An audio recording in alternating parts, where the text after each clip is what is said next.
Welcome back to another episode of Over the Glass. I am your host, Jay. And Nessa. So we're going to open up with the Leafs announce, or Bieber, or however they went about it, announced that they will be partnering up with, yet again, the Biebs to bring new ball hockey league to Toronto. We had Ashley on a couple weeks back to talk about her efforts to bring ball hockey to youth because she shared her story about how she got into hockey, but given the programs in her area, there was a certain cutoff, and she couldn't continue pursuing ball hockey, and ice hockey was too expensive. Her parents were going to pay for it. And now as an adult, she's trying to bring those programs to kids so that they have the ability to engage in the sport and not necessarily have to only have ice as the opportunity for them to come in and play, which is like way too expensive. So I think this is really cool. I'm kind of jealous actually, because I would love to see something like this for Something like this happened in someone, Oakland. yeah, someone at the level of Justin Bieber, who, I mean, I guess he's really into hockey, so it's kind of a given. But I don't know any you know, celebrities that are Sharks fans. so pretty much this league called House of Hockey is being presented in partnership with Tim Hortons and will be a, quote, an inclusive, accessible, and impactful ball hockey program, end quote, that addresses the, quote, number of barriers keeping youth on the sidelines, end quote.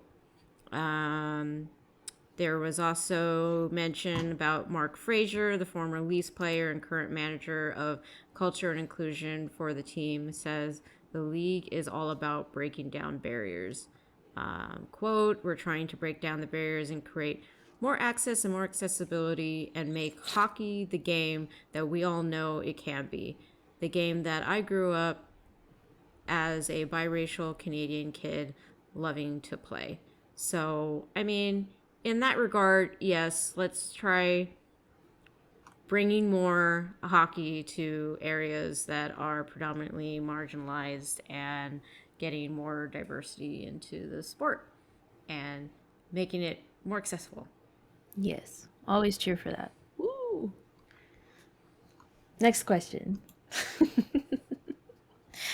We just want to briefly touch on it because we don't want to keep talking about negativity on this podcast because this is not the point of it. But did want to brush on the fact of what PK Subban said about not being an activist. Like, it's, what's the quote? Wrong to push players into being activists, which is an interesting take on Pride Nights because I wonder if he would feel the same if somebody was protesting Black History Month in those jerseys. So I just need someone to talk to these players and let them know, like, hey, this is not a choice, this is not a lifestyle, this is who we are. And it is basically the same if somebody is being racist towards a person of color, that this homophobia our community is facing. And I say our because me personally, I'm not facing this, but we're all in this together.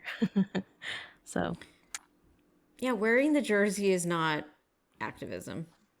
That is telling someone that you are a safe person, that I support you. I would say someone who, like a Weatherby. Jasper Weatherby, going to a BLM protest in his own time. He's not doing it in, nothing related to like Sharks Foundation, like how they go to the hospitals and, spend time with the kids and, things like that. No, he did it in his own time. He made his own sign. He was there to say, hey, I support you guys. I'm here, fighting with you, all that stuff. No one is asking these players to do that. It would be cool to see players doing more things that aren't team fueled, activities that are, Like a Holtby going to Pride on his own time. yeah.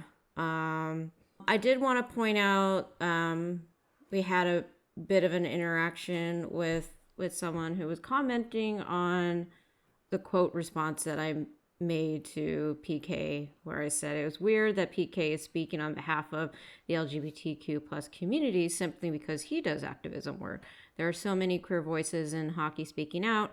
Wearing a pride sweater is a bare minimum. This article is trash. And yeah, like the article wasn't terribly lengthy. There wasn't like a video to show like the full conversation or whatever it is. So I do want to say that I have had feelings, in particular to hockey and then, generally in society. Like I get that folks are going to write things and they're going to put out a certain headline to get people to be interested, to click on it. And then you're kind of condensing the conversation and kind of fitting it in a narrative that you want to put out into the world. So I get that maybe if we had a little more like information in regards of like, well, what kind of questions was he being asked? Like maybe this would look a little differently. But at the end of the day, the quoted responses that he had, he's still talking on behalf of the queer community. So I just feel like regardless of the question that was asked, if you are asked your opinion about these things, I feel that if you are a supporter of the community and you're not within the community, then just say you support the community and redirect folks to actually speak to people within the community. Like, for instance, like what you were saying, I wonder what he would feel like if someone didn't wear the Black History Month jersey. And then we come and it's like, oh, I don't think he should feel offended. It's not like, who am I to say? And it's like if PK decided that it wouldn't offend him, like he wouldn't care, cool.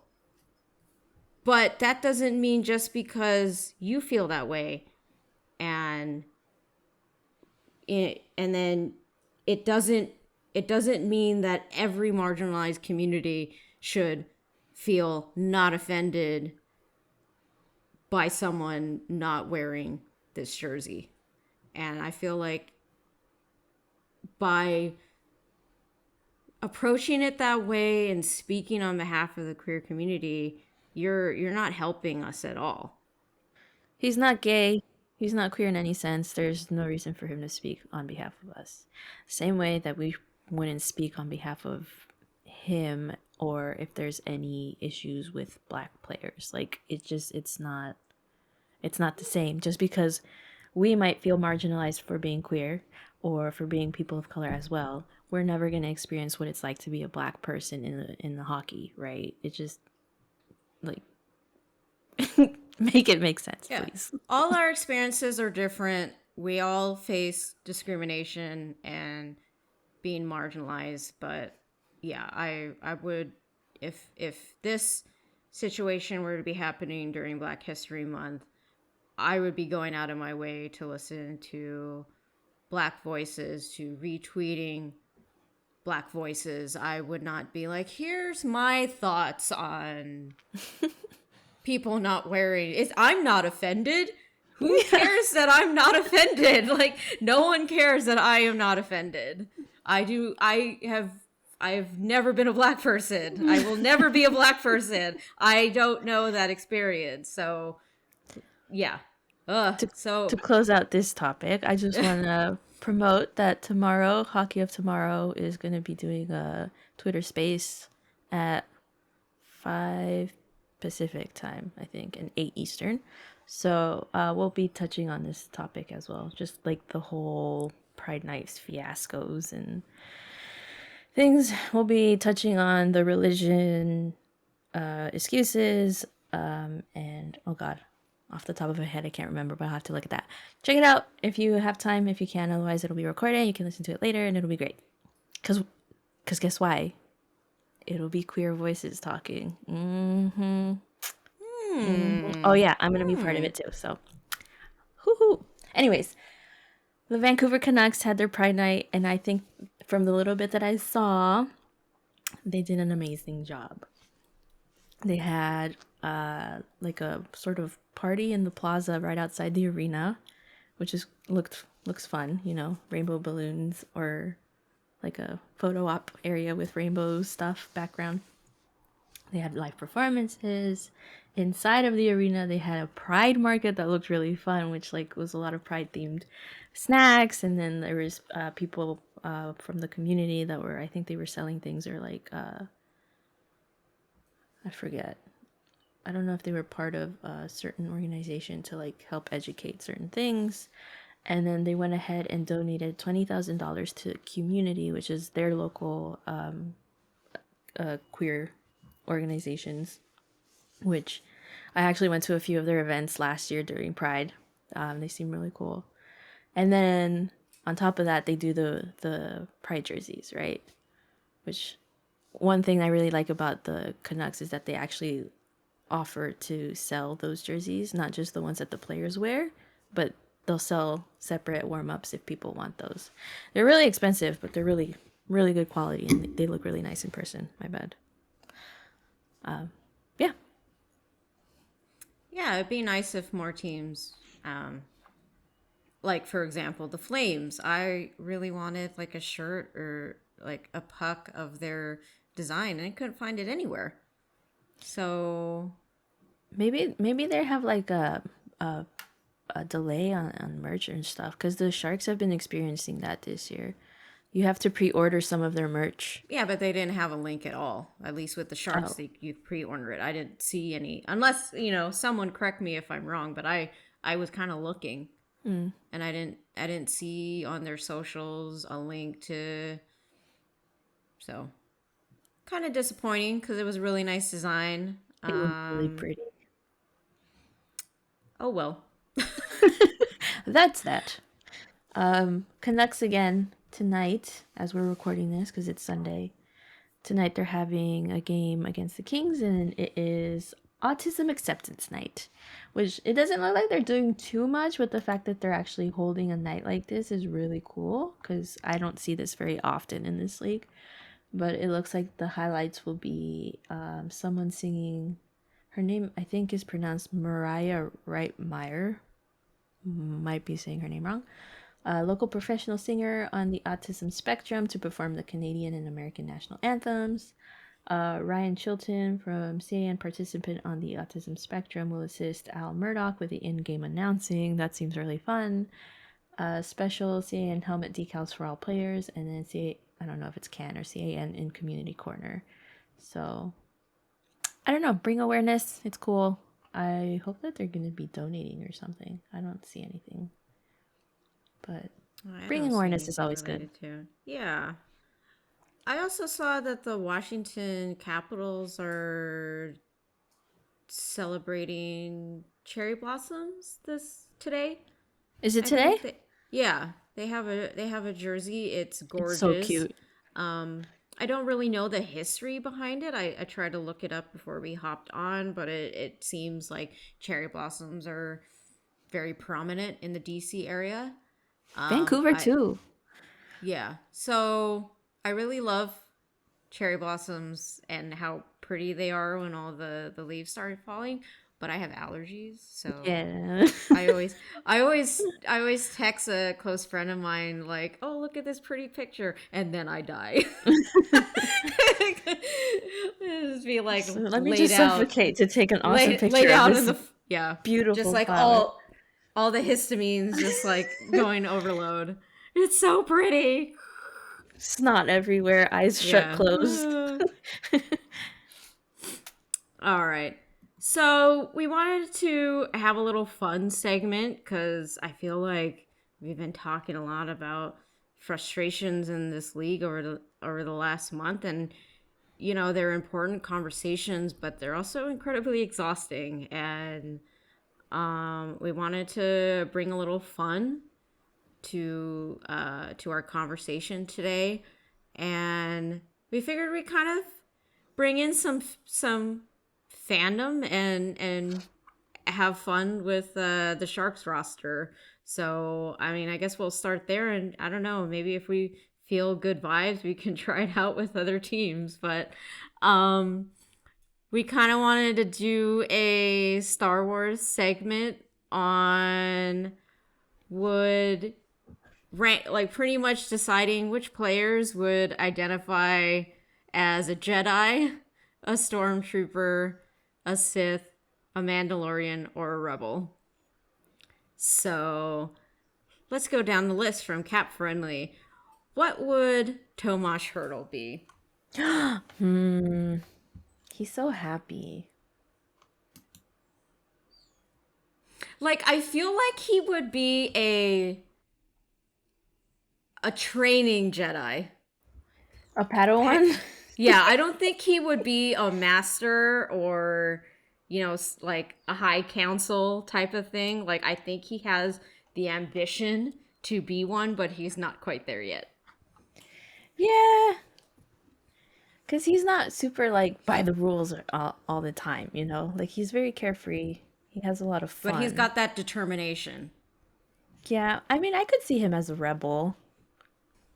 Explain. Just because, like, a stormtrooper and a Jedi always have to follow the rules, right? I mean, when I think of Stormtrooper, I think is somebody who kind of is more of a follower or lost, or, not necessarily that they have to follow the rules, but just they have to because they don't know what else to do. Exactly. He's not like that. So I don't see him as one of those. But let's just say Padawan, because he's still he follows the rules, but he's still carefree about it. He's an Anakin. I don't know if I would say her. Okay, we're moving on. Your take on Logan Couture? Oh boy, he is. I would say Stormtrooper, because he's so by the book and so serious and so no personality. Yeah, I'd have to agree on that one. Like, he kind of gives me like Kylo Ren vibes, but He's not angry like him. Not like full Kylo Ren, but in that area. Like, I think he has the drive to be a leader, but not like Sith quality. Like true Sith quality. He definitely has like that battle. He's not full dark side. LeBanc? Kevin LeBanc. Not a rebel. Not a Jedi. He definitely gives me Stormtrooper vibes. Because he can't. He's constantly missing. Well, that's what I was gonna say for Gregor. Hey, he's coming up in the world Just in the because he last had a couple of hat days. trick last night. Oh, okay, because hat tricks are so easy. No, but They're just so whatever, hat trick. one of our running jokes in those Discord is name a better duo than Gregor and hitting the post. Like he can't hit the net, always a post. I don't think I know Johnson enough to categorize him. Andreas Johnson, yeah. We'll put him as a Mandalorian. He is he's I still don't know what he looks like. He's joining a group and looking for his way. He is going to follow the way. Yes. Oscar Lindblom. I could see him as a Jedi. So a Mandalorian, what would you define as like the difference between them and a rebel? Is it because the Mandalorian have like a code and the Yeah. rebels are kind of Yes, whatever? We're in kind of like between. We just want good and a Mandalorian is kind of like in a cult. And because they have this, yeah, they have this code where they can't show their face or they'll be kicked out, you know. A rebel is basically resisting the empire. They don't want to be a part of their rules and regulations. okay, then Oscar is a Jedi. Okay, so Barabanov. I could see him as a Sith. Really? Yeah, I don't know why. I can't see him as a stormtrooper. He just has like this grit to him that isn't very Jedi-like. Then I'm gonna say he's kind of like a rebel because so we got him from Tampa, and Tampa is just like, Uh-uh. meh, we'll We got put. him from It was the a. Leafs.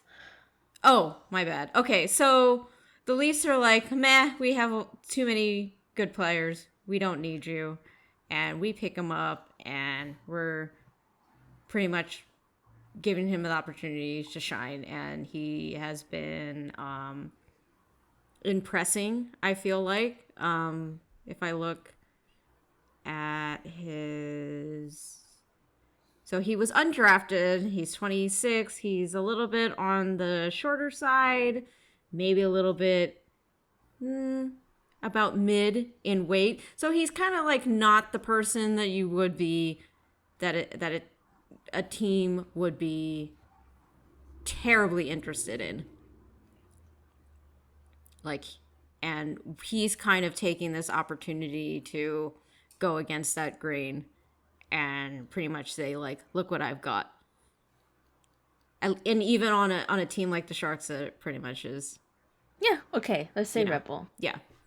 Nico Sturm, I could see as a Jedi because he is still very Oh, for sure, for hockey, sure, hockey like, 1,000% Jedi. but he's still pretty chill, you know. Like he seems like a good dude. Stephen Lawrence, he's a goofball. He could also be a Padawan. Yeah, I think he has to be a Padawan because I don't like I think he's getting there in terms of leading, but yeah, I guess Nico Sturm would be someone that I would put as like the bar for Jedi right now on the Sharks, and I don't feel like Lawrence is quite there yet. But give him maybe another year or something, and he might be amongst the High Council. Noah Gregor, I kind of already said what I would categorize him as. He's a stormtrooper. Okay, fine, he's a stormtrooper. Thomas Bordolo. He kind of gives me rebel vibes. I could see that. Just because with the big personality that he has, I think that comes into play when I'm thinking about where to categorize him. Sure, let's do that. Jacob Peterson, I don't know him. Like he hasn't stood out to me. Just He scored, I think, once or twice last game. I know you didn't watch the game, I but know I didn't watch it. you missed a good game. I'm so But sad. in the last 3 games, or actually in the last 5 games, he's gotten 3 assists and 1 power play goal. And I would last say game, he had 4 shots on goal. I would say Rebel then, because he's like, you don't know me, but check out what I can do. Yeah, like a Barabata. Yeah. Yes. What about Gustian? Dude, I just realized the Sharks have like 4 emergency loans right now. Because we're just, I don't know what is happening. We're falling apart. Which is fine. It's whatever. It's cool to see all these new the Barracuda coming up and having an instant impact. Gushin, I would say Padawan. He's young. I would say if I'm going with the same vibes that I have for Barabana, I would say he's a bit of a rebel who could turn and go full light side, because he's one of my short person heroes. Oh yeah, He is probably like 5'11". 5'8". Oh well, Kyle Criscuolo, hard worker. Oh, he's definitely a Jedi. I was thinking the same. He's definitely a Jedi. Jeffrey VL. Oh, he is a he's got Sith. some stormtrooper vibes. I would say Sith. He likes to pick fights a lot. Oh, that's true. Yeah. Yeah. We need to add more folks on the Sith side. Yeah. The balance of the force is getting It's just cute. All right, Zetterland. He's got some stormtrooper vibes. I think We're not quite sure yet. Him Mandalorian. and because I don't know his Really? personality yet. It'll be interesting to hear what Jude has to say. I'm just remembering the video that the Sharks social put out where they were playing the Bop It game. Oh my god, yeah. And I identified so much with Zetterlin because he was like super focused on playing. I'm like, that's me right there. I identified with Sturm because he was so into it and he did the thing and he was like, he lost and he was like, what happened? What happened? I did it. He was so upset that it didn't register that he twisted it when it asked him to. So wait, what did you say for? So actually, maybe now I might change my answer on Zetterlin. I'll say he's a Mandalorian. That's what I said. Okay, I think I said Stormtrooper, right? You did, yeah. Okay, so we're in agreement that he's a Mandalorian. Yeah. Svechnikov. I think he's kind of a goofball too, like secretly. I don't know. He's there. He seems like a silent one from the outside looking in. He could be So- Mandalorian then, because he has that helmet hiding his personality.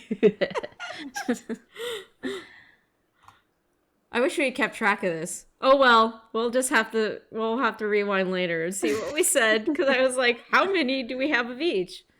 Eric Carlson He's a rebel. kind of gives me some Sith vibes, just Really? because he's like super determined and like really powerful, but his I don't know, like he's a bit of a goofball, which makes me feel like there's a little bit of like light on his side, but because of how strongly his energy is, I can't say that he's a rebel, Mandalorian, or Stormtrooper. He's got to be either a Jedi or a Sith. When I was looking at his picture, I was like, he's definitely a Jedi. But now that you mention it, yeah, I could go with Sith. Let's get him on the dark side. He could be an Anakin, but maybe not in such a whiny way. Like he could be swayed by like when he gets mad, he gets really mad. Yeah. Is kind of like what I mean. Like he's very like he's so determined, but his emotions are like kind of driving, and he's got so much energy that I think something could happen where he could like Sith level, like could get into a fight or something like that. Like, Yeah. like I can see that being a capability. Vlasic. Yeah, so Oh. Sorry, I thought you I were think done. at this moment in time, because of where the Sharks are, he's got some Sith vibes. Yeah, He's I very agree. like angry. Vlasic? Vlasic's a rebel, man. I would say Sith. He's too cash to be a Sith. He would be like the Sith who's like has a bong with him. Like he'd be like a spin-off like series of All right, let's say rebel. like what the Sith does in their day off.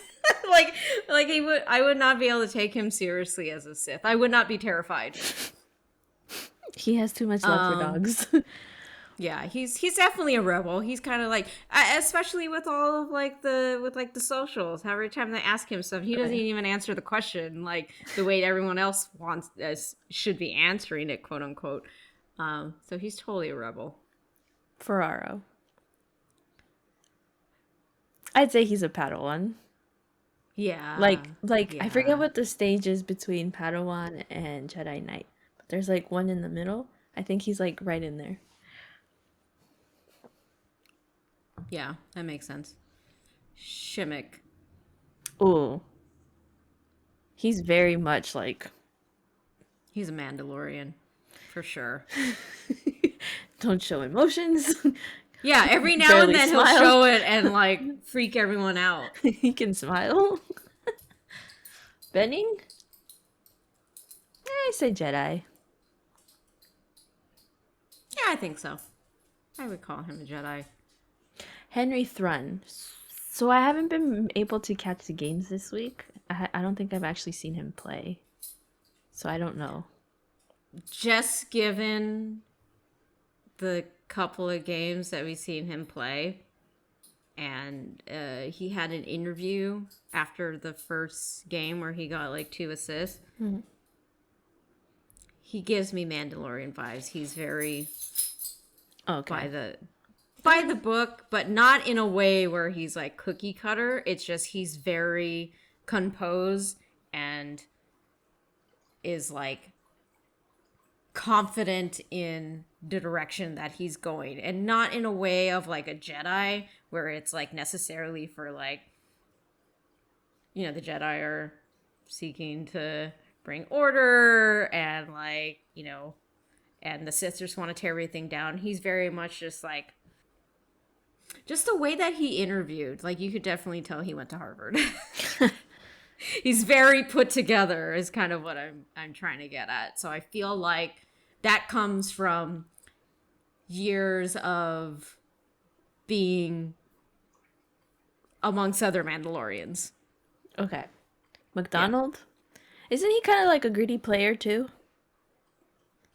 His work ethic seems like, no offense to a Middleton or Magna, who is kind of, you know, they get paired up with a superstar defenseman and they know their role. They hang back to play defense. They assist in starting the play by giving it to the star defenseman. Like McDonald doesn't seem like that type of defenseman. Like every now and then when he pops up on the ice and I'm like, oh, cool. Like he's looking for opportunities to get into the play, but I don't feel like he's necessarily driving the play like a Eric Carlson, like a Vlasic when he does jump up into the play. Like I feel like he's definitely in the middle of how he wants to be a defenseman. So maybe he's a bit of a rebel. I would say Rebel. Because he, like I said, I think when I notice him, he hits a lot. Mm-hmm.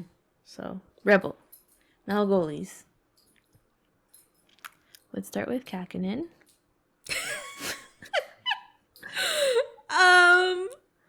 He's definitely a Jedi. Yeah. Yeah, he was very much by the book. And, like, he seems to have a bit of a personality, but he doesn't like to show it too much as well. So that's kind of Mando vibes.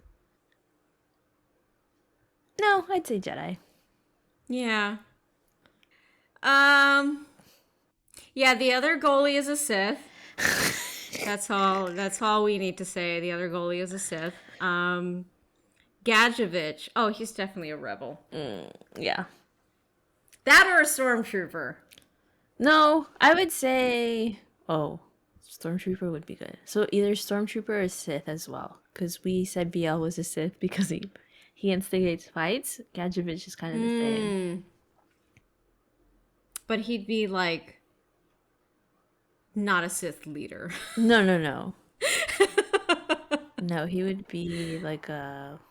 I forget their names. Never mind. Okay. So Below a Sith Lord. he's a lower on the tier system for a Sith. Yeah. Kunin. Kunin. Rebel. Because I don't Yeah. see him as a Jedi. He seems soft. He doesn't seem like a Sith. I guess let's end it with who would William Eklund be? Eklund. Oh. I'd say he's a Padawan. Yeah. Because he seems like he's learning to get in line with everyone else. That was fun. Yeah, maybe next time we can pick like 5 big names on a few teams. Because we won't know the personalities of every single person on every team. We'll try it out for next time. Okay, so that's all we got for you today. Thanks once again for joining us. And as always, I am your host, Jay. I'm Nessa. Again, thanks for All right. joining us. I'm gonna go eat some cake. Okay, take care, everybody. Bye. Bye.